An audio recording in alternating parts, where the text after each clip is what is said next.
children. So today we are going to see about we already studied that is uses of microorganisms, right? So today we are move on to learn uses of microorganisms in our day-to-day life. Okay, in our daily lives. Okay, first one is making of bread. Okay, making of bread. So here yeast is used in bakeries to make bread and cakes. That is the first one.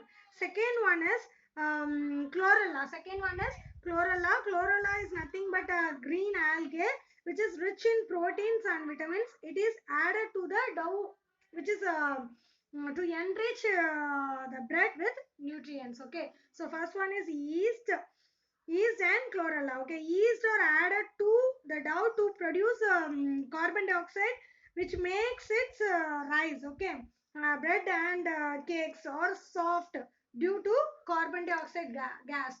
This is because of the yeast. Next one is chlorella. Okay, the next one is preparation of curd and cottage cheese. Okay, here the lactobacillus is a bacteria which is used in the preparation of curd. Okay, lactose in the milk gets turned into lactic acid by the action of this lactobacillus bacteria. um, uh, then next one is in human intestine. Okay, lactobacillus acidophilus. It is lives in the human intestine, which helps in the digestion of food and fight against some harmful diseases. Okay, so here lactobacillus acidophilus, it is present in our human intestine, which is helps to for our digestion purpose. Okay, next one is E. coli bacteria, uh, that also present in our human intestine, which help in synthesizing vitamin K and vitamin B complex. Okay, these are the uses of microorganisms in our day-to-day life. First one is bread. Yeast and chlorella are used that organisms used in making of bread. Second one is the preparation of curd. Lactobacillus is a bacteria which is used in the preparation of curd. Then lactobacillus acidophilus and E. coli are the bacteria or some of the microorganisms which is present in our human intestine. Okay.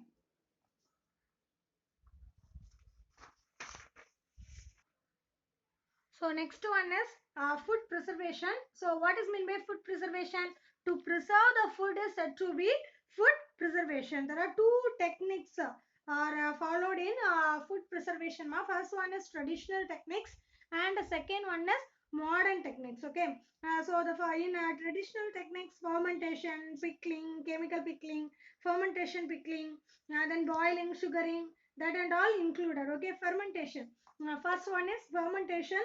Fermentation is the microbial conversion of starch and sugars into alcohol. Okay, just it's a microbial conversion of starch and sugars into alcohol. Okay, then pickling. Pickling, it's a old method, our traditional method. So it is a method of preserving food in an edible antimicrobial liquid, right? It's two types of pickling. It has two types: chemical pickling and fermentation pickling. Okay, in chemical pickling we are the food is placed in an edible liquid that kills bacteria and microorganisms. For understanding you, vinegar is a good example. Vegetable oil is a good example for chemical pickling. Okay, then fermentation pickling.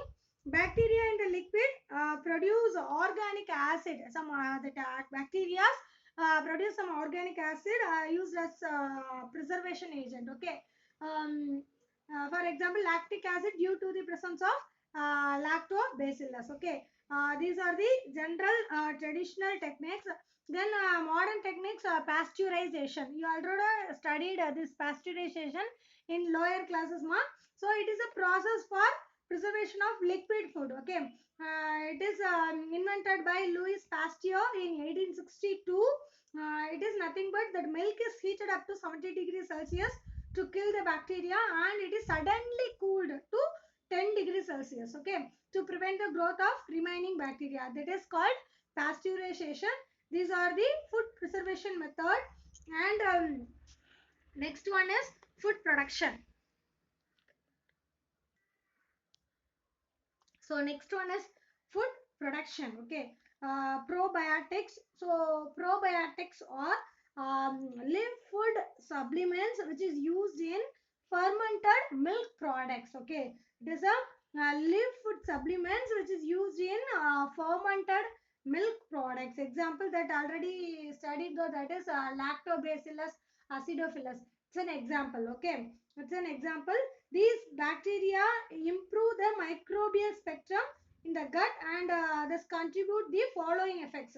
Contribute the following effect. First one is decrease the risk of colon cancer, decrease cholesterol absorption, then prevent diarrheal diseases by increasing the immunity power. These are the effects. Okay.